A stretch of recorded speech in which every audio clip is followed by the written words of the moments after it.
Welcome to the Chain Effect Podcast, where a physical therapist and a dietitian married with 2 kids juggle the struggle of running a business, raising a family, and prioritizing our own health, all while trying to have as much fun as possible. We're your hosts, Taylor Pope, Doctor of Physical Therapy, and Caroline Pope, registered dietitian. Together, we own and operate a health facility, bringing together physical therapists, dietitians, personal trainers, and active recovery services to create what we call the Chain Effect. Today, we're going to talk about an important topic. And this is an important topic to us as healthcare providers, but also as parents. And today we're going to talk about childhood obesity and some of the science behind what's driving that and what we can do about it. This is important to us. And as a couple, Caroline and I put a lot of effort into trying to set our kids up for success. And we really view that as a responsibility that we have as parents. And as health professionals, this is something that we work with a lot of clients and a lot of families, trying to undo things that maybe were habits in their parents' house or habits that were happening in their family when they were growing up and have translated on to forward. Also, and all the way to parents raising their own kids now and trying to break some of those habits.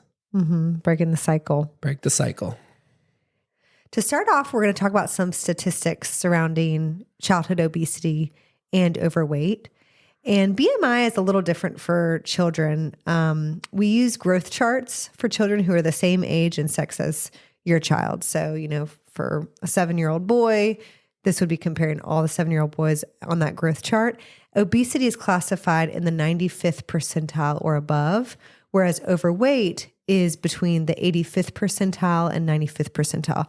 So it is a measure of BMI. It's like height to weight ratio, but it's on that growth chart comparing children who are all the same sex and same age. Yeah, these statistics are alarming, by the way. So I was very surprised at how pervasive this is in our society. Yeah, there was a national survey of children's health in 2022 and 2023 that showed 17% of youth ages 6 to 17 had obesity. And when I first saw 17%, I'm like, I thought it was actually maybe a little bit more than that. But that's roughly 1 in 6. When you think about that fraction. Yeah. And actually earlier surveys I saw that were around a little bit before 2020, 2021 said 1 in 5. So I think some people are still using that 1 in 5 ratio. So it's 1 in 5 to 1 in 6 youth have obesity, not overweight. We're talking obesity, that 95th percentile or higher. Wow. According to this data. And it's been estimated that 91 million children will have obesity in 2025. So that's in the world. We were talking about for United States, 17% of youth ages 6 to 17 have obesity. And should we be honest that the United States is probably contributing more than our fair share? Yeah, I mean, it's a worldwide problem, but yes, we're one of the higher countries experiencing this. And so, here's the CDC study in 2021. Childhood obesity affected 19.3% of children ages 2 to 19. So that's a little bit higher. That might be different because it's a little bit bigger age group. That was from 2017 to 2018, which is about 14.4 million U.S. children. And during the COVID pandemic, in children ages 2 to 19 years old, the rate of BMI increase approximately doubled, which kind of makes sense based on what was going on during that compared to the pre-pandemic period. Wow. And what we're talking about a lot and what we're seeing in our health fields and also, adults struggle with is obesity in childhood causes health conditions that were previously only seen in adults. And this is what we really want to think about, like kids going on medications, kids struggling with these health diseases that really used to only be in adults down the road, like high cholesterol, high blood pressure, heart disease. Now, I know some of these could be a genetic component, something going on, but type 2 diabetes, of course, is a big one. Infertility, we're seeing that increase, and, hormonal issues increasing a lot with kids who are overweight and obese. So having earlier puberty and then infertility down the road. And just to back up, like a lot of those diseases were things that you really only used to see in people in their, mid to late life. Yeah. Right? It wasn't just like, oh, you'd see it in their At age 25. 20s and 30s. It was like, it'd be mid to late life. And now we're seeing kids before they turn 20 having some of these terrible things, which even joint problems, which is, sure. A little crazy. And then the saddest, which we know, is depression, high rates of depression, poor self-image. And this could be related to a lot of different things, not just obesity, with social media and screens and all the access, kids have these days, comparing themselves to others. And, but depression rates are at a really high. Suicide and attempted suicide rates. And a lot of these are linked to obesity. Yeah. I mean, when I was in school, almost to a person, the bigger kids got bullied more. Yeah. Bullying starts really young. Yeah. And just, the social stigma, not to mention participation, right? Because, when you're bigger, it's harder to participate in sports and do these different activities. And so you just sort of get on this track of isolation or more, introverted activities that, has been shown to lead to, right. Right. Stay indoors, not get outside. We'll talk about that. And then some other statistics we've heard recently is children with obesity are less likely to graduate from high school and college. There's some research that shows that, and have a higher paying job, less likely to have a higher paying job. There could be a lot of reasons, for this, but one could be physical limitations requiring more sick days for doctor's appointments, or not feeling good, or having to get on medications and side effects with that. So there's just a lot of things that can stem from childhood obesity. And we know a lot of people, this is not new news, but we're going to dive in and start talking at the basic level about fat itself. We're going to get into fat cells, and from there, talk about some tangible things we can do at home to help our kids. Yeah. I think just the one more stat that I just thought was so crazy was that people that had childhood obesity were 3 times more likely to die from all-cause death. Yeah. Right? I mean, and that just seems like such a preventable thing, which we're going to get into now. And, not everybody's body is the same. And we're going to, obviously talk about that, but, it just seems like there's something we can do. Yeah. Yeah. There is. There's always reasons. There's always some genetic component, but environment, home environment, and, we can do a lot. And so there's a lot of power with what parents can do, with what, adult figures in kids' lives can help with. But getting down to fat itself, this is really cool that we don't always think about fat at a, cellular level and think about the different types of fat. But there are 3 types of fat. One more new than one I've never heard about until this morning. So there is white fat, brown fat, and beige fat. So white fat is what we think of.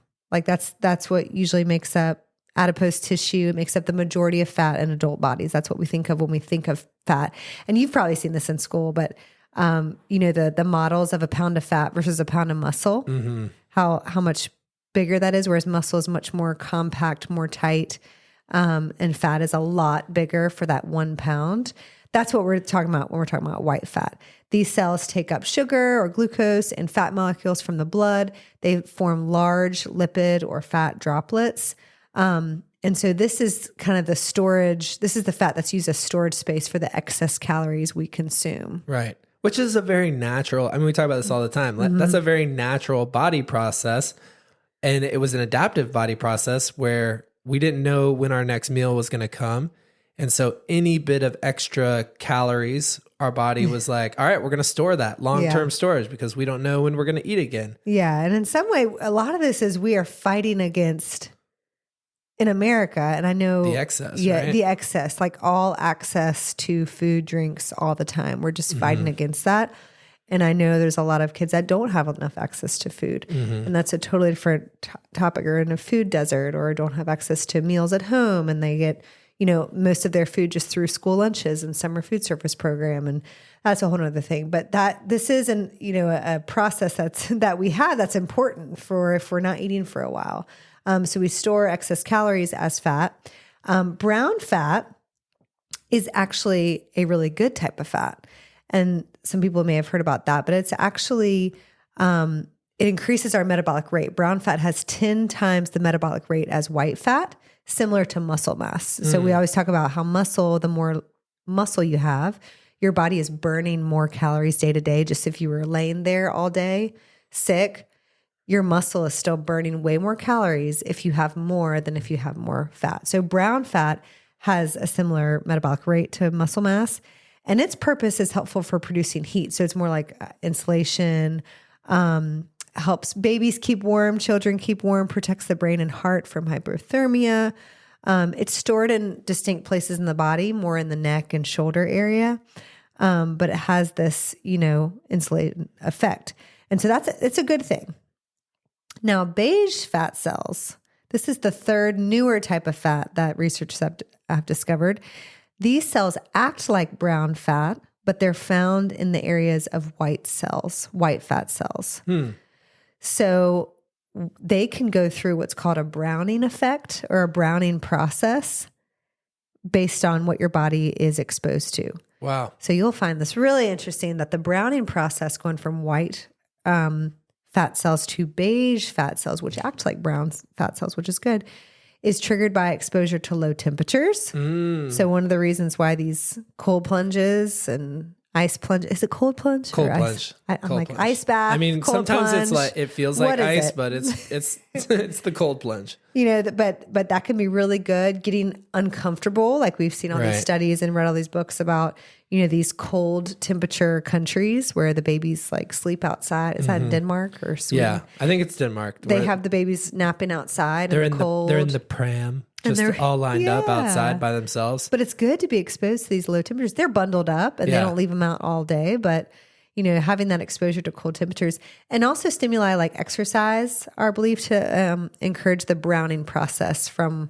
white to beige. Isn't it crazy how everything just kind of goes back to like, get your butt outside?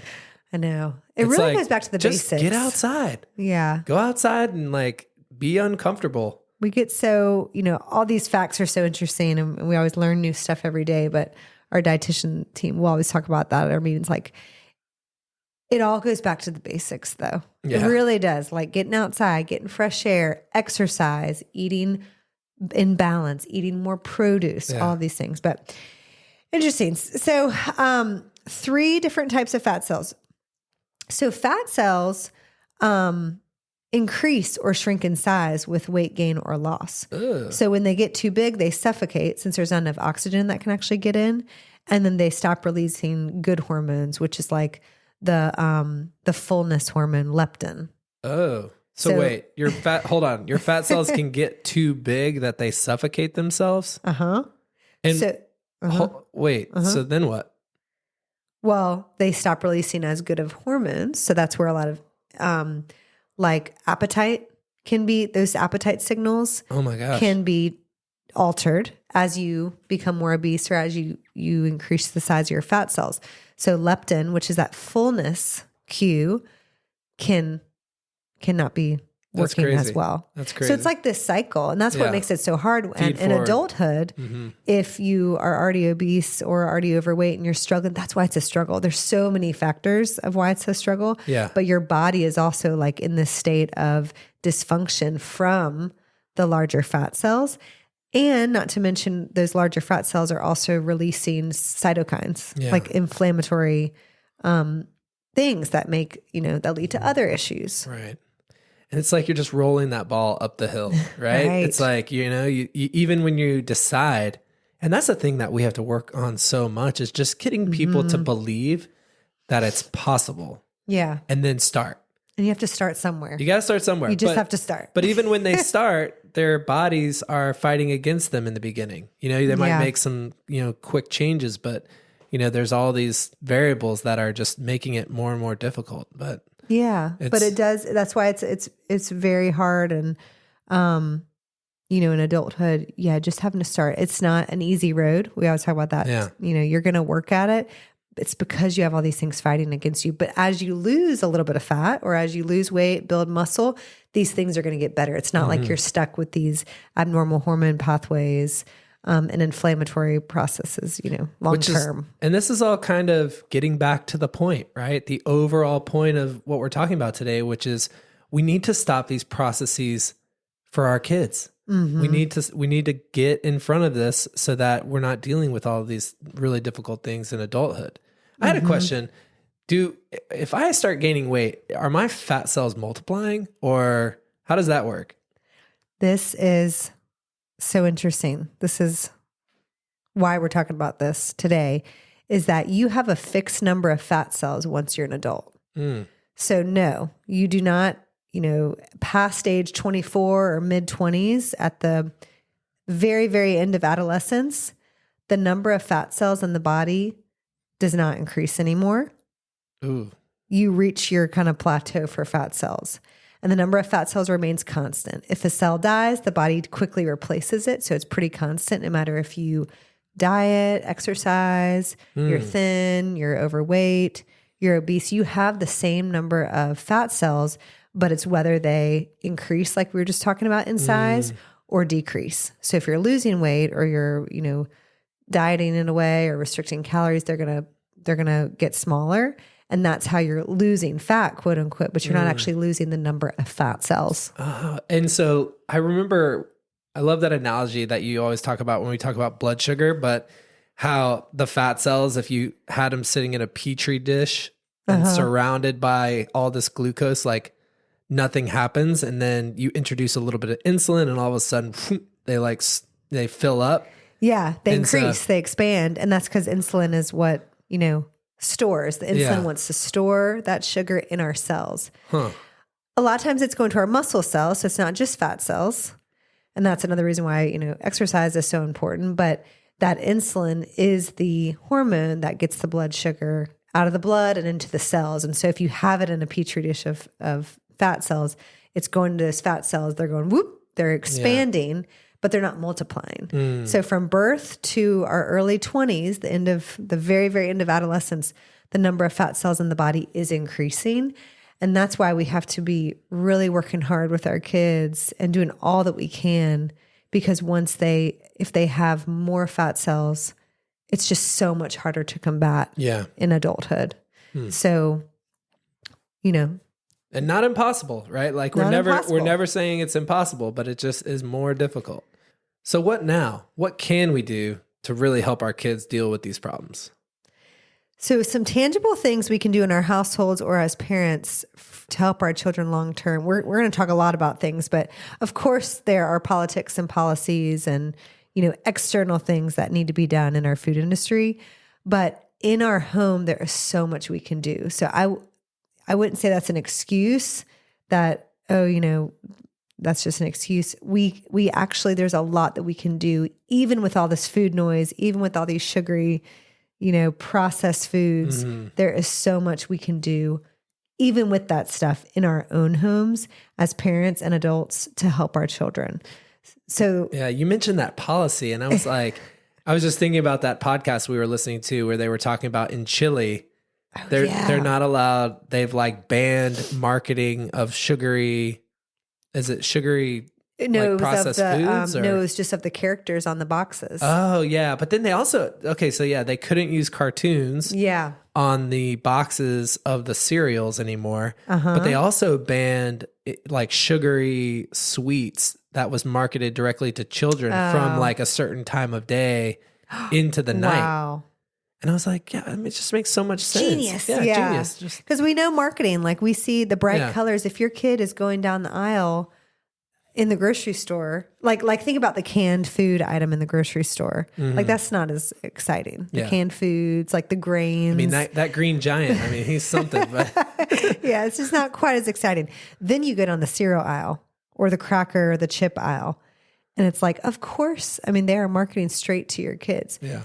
So if you can avoid some of those aisles at all possible and stick, that's why perimeter shopping can be helpful. I know it's not always doable because the oatmeal is on the same aisle as the the cereal. But I tell you what, I zoom down that cereal aisle. If I have a kid with me, I'm like, I pick up whatever we need to get, like Cheerios, the plain Cheerios or whatever. And I'm zooming and the boys are always, what about that? What about that? Because that marketing, they have characters on them, bright colors. Anyways, so make a list for your grocery store run. And if possible, don't take the kids, but I know that's not always possible. The biggest thing we can do as parents, though, to really help our kids from early on is being a role model, right? And I know everyone had different upbringings and were raised different ways and may not know where to start with themselves for healthy eating habits and exercise, but being a role model is the best thing you can do. So, maybe going to see a dietitian as the adult, like as the mom or dad, starting there if you don't know what to do, because it's a trickle down effect for sure. I see that all the time where I have a patient and they have little kids and they're like, and they even tried my snacks and they tried my veggies and they liked it. And they tried my edamame and they liked it. And they're introducing all these different foods. So without taking your kid straight to a dietitian, maybe starting with the parents. If you don't know where to start or you feel like you need support, you need help, getting that help first and then being a good role model for your kids through that. Well, I think too, also just kind of getting them involved in the process and having conversations about, different snacks and different foods and making it something that you don't have to have completely figured out, but you're figuring it out together. Yeah. Like, let's look at this label and let's figure out like if this is good for us and how many ingredients do you see on this and da-da-da-da-da.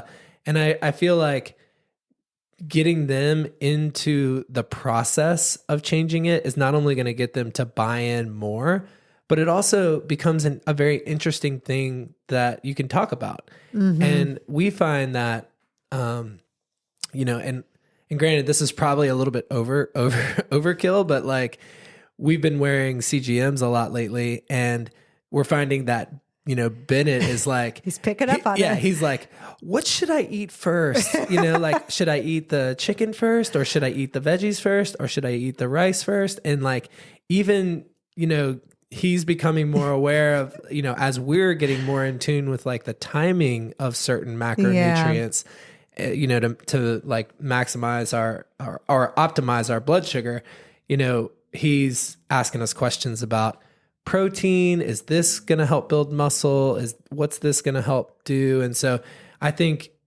talking about food outside of just, this is good for us, this is bad for us, but thinking about foods like, oh, this has vitamin A, this has vitamin C, this is good for your eyesight, this is good for your bone health, your hair, da. Like, I think really starting to learn about those things and using those as conversational aspects can really make a big difference. And that's a great point. Yeah. Taking away the good and bad food, good versus bad. It's not that. It's what can we have more of? What can we have less of? And that brings me to another idea, is limiting the idea of treats, like only being sweets, like, or a treat as a reward for everything. Cause we see this all the time and we're guilty of it. But if we can think about other rewards, from an early age, adults could benefit from this as well. Like, what could I give myself? Not dessert necessarily, but what can I give myself after I accomplish this? Or not a snack necessarily, but what can I go get? So starting that from a very early age, we've seen this at like soccer practice, like a parent, saying, go in there. And if you don't want to, you need to participate and then we'll go get donuts. Like we're going to go get donuts, but only if you go participate. Yeah. If you don't get to run, you're not going to get your candy bar after. It's like, oh my God. It's like, oh my God. Well, maybe like we think of some other rewards. Like soccer is the reward. Yeah. Yeah. But whereas that we're like, really if you don't work. participate, we're not paying next month. We're not taking you. So that's you're gonna be sitting on your butt and that's you're not consequence. gonna be watching TV. Yeah. But there's so many other things, and adults were guilty of this all the time too. Like, ooh, I just want to treat myself. But it's becoming such a problem, I think, for parents, especially parents with little kids and moms that want to treat themselves. And the kid is there always wanting something like a cake pop or an apple juice from Starbucks too, or a chocolate milk or a piece of, a big muffin or something like that. But and a little bit is okay. So reframing that around with your kids, talking about, oh yeah, we just don't like to have a lot of that all the time because it's not long energy. It doesn't have as many nutrients in it, compared to these foods. And so reframing the idea of treats only being sweets, think about more as a reward. Okay, after this, we are going to go to the park real quick. Right. And so where do you want to go? Or, what flavored seltzer do you want? I don't know. Yeah. I mean, there's so many things, but I think part of the point of what you're saying is too, like, don't not get the ice cream ever. Just don't make it part of a reward. Yeah. Right. Like, we go get ice cream where it's expected. Like, hey, as a family, like, we're going to go get ice cream, but it's not like we're going to get ice cream because you had a great week at school. Yeah. Sometimes, I mean, I'm not going to lie. I did when we were like, sometimes Caroline and I will like exchange kids like during a workout class. So she'll go to the 7 and then there's like 15 minutes in between the next one. And I literally had to wake the kids up and get them in the car without doing anything. I said, if you get in the car right now in your PJs, I will give you donuts. I was so mad because there's a bakery right next door. To where we were working out. So I was we're mad. guilty. He's like, no, get out of the car. I promised them donuts. You got to go take them. I was like, oh, great. But thinking about that. So we're not perfect either, of course, but we do try to limit that and think outside the box. What can be a reward or what can be an incentive? Because I know with little kids, you're always trying to incentivize them to get in the car or go somewhere or do something.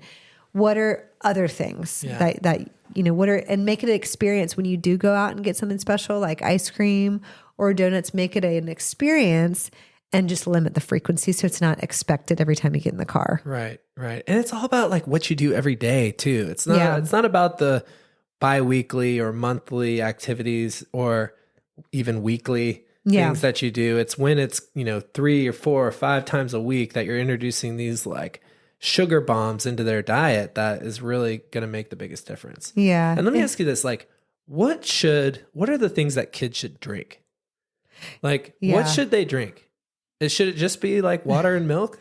Water, milk. If you drink milk, I mean, past a certain age, I think there's other ways to get their calcium and vitamin D. Okay. But water, sparkling waters, if they like that. There is no reason for juice. There's no reason for sugary drinks. They should be eating fruit. They should be eating whole foods. And that's a serious problem because, there are sugary drinks everywhere. Yeah. I mean, I've been with some good friends and they're like, I got the Gatorade Zero because I was looking for some option in the store and I go out there and it's like full power Gatorade. And, the normal response is, well, they're going to just run it off or they're going to exercise it off. And, and I think in that situation, maybe they would because they were exercising. But in most situations, the fact of the matter is the kids are not going to burn it off. Well, and it shouldn't be a regular thing. Right. They should be burning off their fat cells, right? Yeah. Like they shouldn't be burning off this, sugary drink. Well, just to keep, I mean, calories in, calories out. They just got to burn calories to not get overweight. Right. So drinks, I think drinks are a really big thing to monitor. Occasionally if you give them juice, dilute the juice down. Our kids don't really know the difference. I usually pour water in and they see me now do it. Yeah. Like if we happen to have juice at the house. Oh, they know now. And well, no, I dilute it. They know, but they didn't mind. Like I've been doing it, and so, drinks are a lot of excess calories. If you think about doing the math, I saw this visual the other day of, if you had a caramel macchiato every day, that's, this many calories, 7 days a week, 30 days in a month, and it added up all the extra calories per year that you were getting, or even per week that you're getting. That's really powerful knowledge to know and really powerful to see because a lot of people don't realize how much their coffees are adding up, their juices, their drinks, all of these things for adults. Same thing with kids. If you're giving them juice or a sugary sports drink or chocolate milk or something, and it's only here and there, but it's actually 4 times a week, 5 times a week, add up all those additional calories and also sugar, grams of sugar, and see how many teaspoons of sugar that is per week. They just don't need it. And that, that makes it way harder for them later on to limit their caloric beverages. I remember seeing something that was like, basically a pound is roughly like 3,000 calories. 3,500 calories. 3,500 calories. And so, in the same way that we talk about, if you want to lose weight, if you want to lose a pound a week, you essentially need to be in a 500 calorie deficit every day. And so just what you're thinking, like adding a 500 calorie caramel macchiato means that you could basically gain like a pound a week or like a couple pounds every month, and then multiply that by years. It's like those habits can be completely crushing. Yeah. That's exactly right. So, we want to be really cautious of our drinks, and especially for kids as well, because it's what they get used to. And then it's all they ever know. And then they go off on their own and they're just buying more and more because they had access to it. So make the sweet things fruit, right? To make it fruit. And then they're going to have like the real taste for what a strawberry tastes like, what a raspberry tastes like. I mean, it's hard to keep that produce in the house all the time because you have to go to the store constantly to replenish it. But I really think that's got to be the key. And you can't expect them to decide for themselves to limit their intake of sugary drinks, just like snacks. And this kind of relates back to another point I was going to bring up, is setting up a healthy environment for our kids, whether that's in the classroom, whether that's at home, whether that's, wherever it is. You can't expect them to be able to control themselves and limit stuff or not choose the sugary cereals or sugary snacks or soda that you have in the house if you have it in the house. And it's unfair in a way to say, oh no, that's mommy's. You're not having that, like the Coke that's in the back or the juice or whatever. Makes it special. Oh no, that's not, no, y'all can't have that. It really creates kind of, odd thinking about like, well, why is mommy having it and I'm not? Is it good? Is it bad? Is it good, but bad? And then, when I'm a little older, I'm going to have it, or I'm going to sneak it when she's not looking. Right. So you just can't expect to have these things in the house and them not get to it or want it. So you have to limit what's in the pantry. You have to limit what's in the fridge. What? I could not get this. You just reminded me of like when Tali like finally got out of pull-ups and we were, he started, going to the bathroom on the potty, and he's like, Daddy, when I'm 15 or 16, I'm going to drive to the store and get my own pull-ups. Yeah, he didn't want to get rid of pull-ups. Even though he could go perfectly well. No. Yeah, so you just cannot, that's an unrealistic expectation that you're keeping these things in the house and the kids aren't allowed to have them, or they're going to limit it themselves. They do not have that willpower yet. Right. They don't know enough. So that's like frontal lobe stuff, right? Where you're like measuring the risk reward of all these different things. They want that instant gratification, and they may not feel sick after having, a ton of candy. They may not be in tune with their body. And so we really just have to limit ourselves for the whole family, what is in our house. And not to mention, like, all of that food is now being engineered to be hyper palatable. Yeah. Right. It's designed to not let you understand when you've had enough. Yeah. So like, if we can't do it, how are our kids going to be able to do it? They don't have any association, like you said, between this is something that is going to create these long-term problems for me. Yeah. So they're not getting by the immediate gratification of having that. Yeah. Yeah. So, and I think, something that can be talked about at home is hunger and fullness cues. Like, what is your tummy telling you? What is really just starting to have that conversation? There doesn't have to be a concrete plan around that. It doesn't have to be every dinner, like staring at your kid and saying, from 1 to 10, how full are you? But just having those conversations and talking about it with your spouse or as the adults in the house, like, oh no, my tummy's just kind of full. I'm feeling pretty full. I don't need any more of that, instead of saying something negative like, oh, that has too many calories, or oh, that has too much fat. That language is really important, but teaching kids how to listen to their own bodies is super important, because a lot of kids don't, and especially if they are used to eating in front of screens or in the car or on the go. They are not recognizing. They are not focused on eating. So that brings us to another point of eating at the table Yeah. Having kids eat at the table at least one meal a day has been proven to be so impactful. Not just for hunger and fullness cues, but for family, eating environment, to have a positive meal effect, positive, feelings about mealtime. As a time for bonding. As a time for bonding, as a time for conversation, and to slow down. Yeah. And so I think a lot of, although I don't think Bennett could go any slower. yeah, he is really, he is really good at listening to his body too. Yeah. Like when he does have something, he's like, "That's so sweet. It's too much sugar for my stomach." It's really interesting. But he will literally, like, sometimes we'll sit at dinner for like an hour, like waiting for him to finish his food, and he's talking our head off about this and that, which is good. Like, we shouldn't be complaining about that. Yeah. But it did make me wonder, like, do you think parents have a lot of guilt, when they're, because I mean, some people are, maybe they're not in their ideal weight, but they're not feeling like they're overweight or obese or suffering from these health problems. Do you think that there's a lot of guilt that they feel not giving their kids certain things because they had it when they were growing up? Like, oh, I had a Dr. Pepper when I came home from school every day. They don't deprive them. Right. Like they don't kids don't know what they don't know. Right. I do think I do think that happens a lot. Well, I don't want to deprive them. I want to give them everything. Yeah. Or maybe they had a rough childhood and they weren't given access to, maybe they grew up, poor or didn't have access to certain foods. I hear of that. Mm-hmm.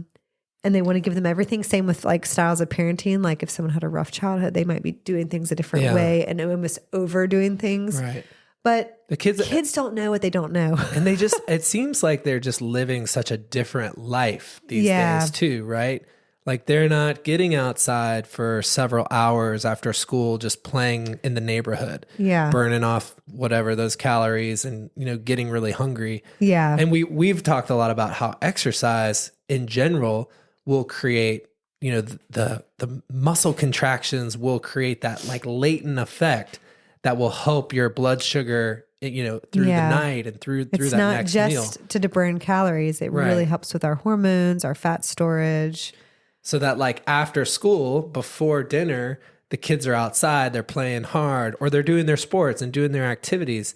And then like they can have meals that are certainly balanced, protein forward, but also can have, a significant amount of carbs. And they're going to be, uptaking those back into their muscles instead of going into long-term storage.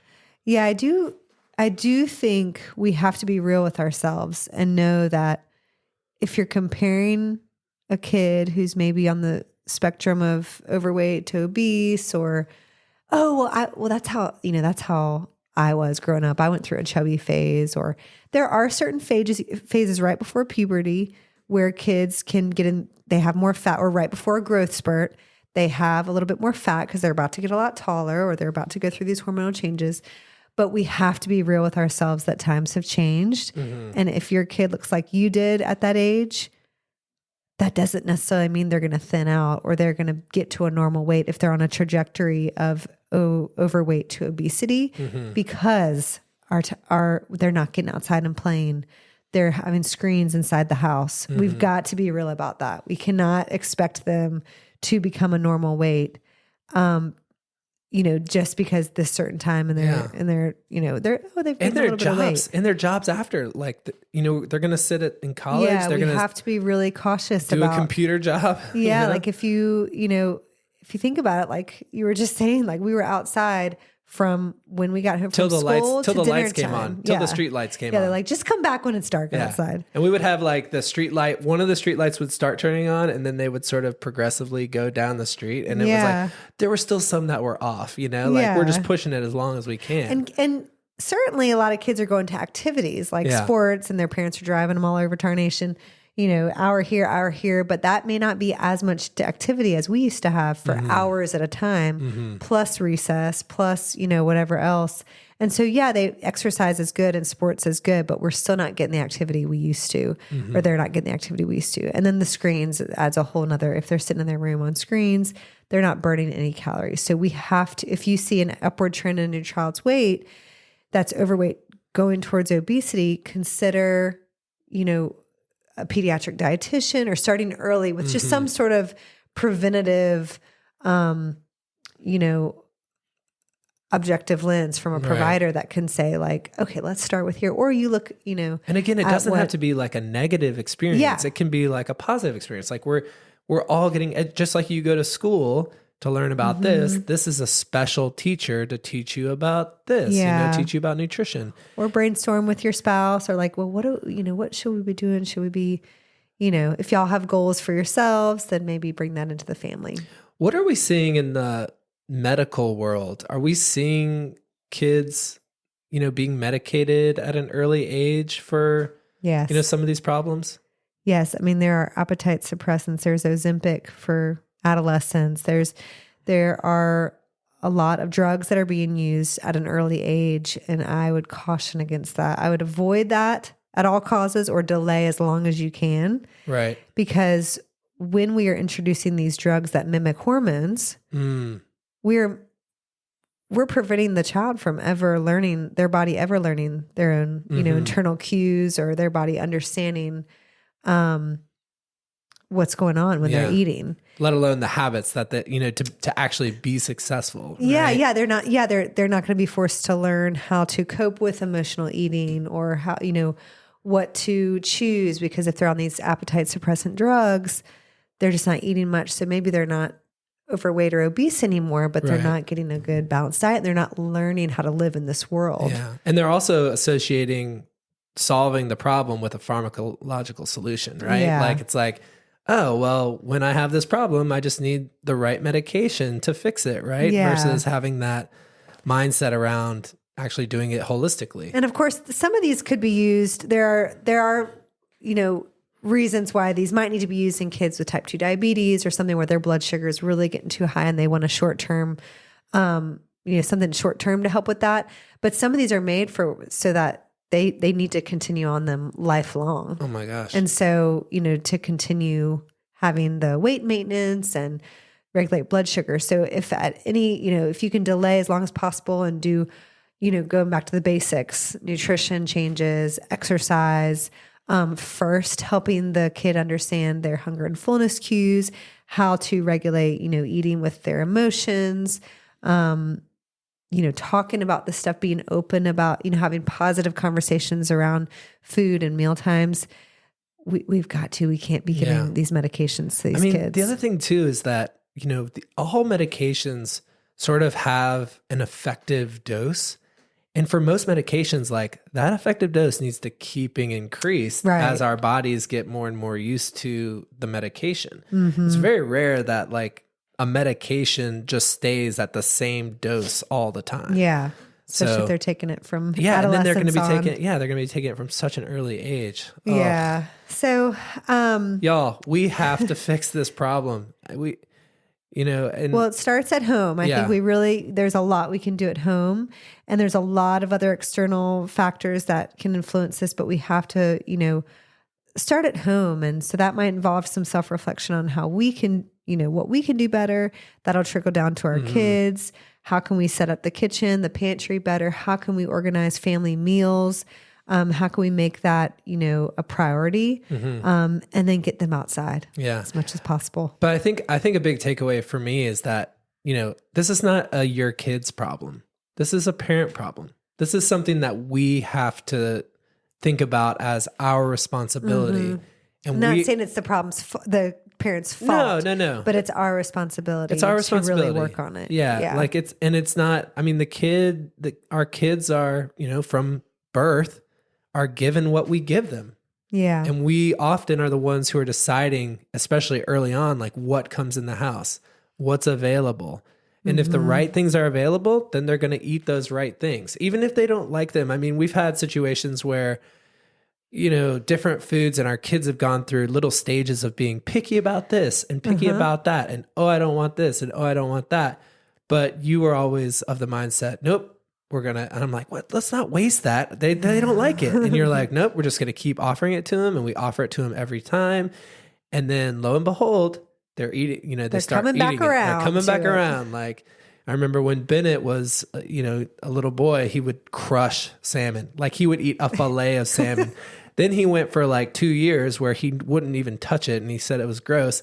And now he's back to eating that and lox and all this, stuff. Shrimp. Now he's trying shrimp. Yeah, trying shrimp and don't building give them. up. Give exposure. You can put a tiny bit on their plate just cook a tiny bit more so you're not wasting much. Make that the special treat. Like, look at this special treat from the ocean. I don't know if that would work. But anyway, well, thank you so much for listening. And if there's even one person that you think this podcast could benefit, do us a favor and text it to them, send it, share it, however you do it on Instagram. I'm not on the gram, but I hear that that's a big way of sharing things these days. You're aging yourself. And if you have any questions or if you have any other ideas or you want to work with a dietitian or you want, resources, please reach out. You can email me at caroline@chaineffect.us. And we hope you'll share this and we can, positively impact our kids together. All right. We'll see you next time. All right. Take you later.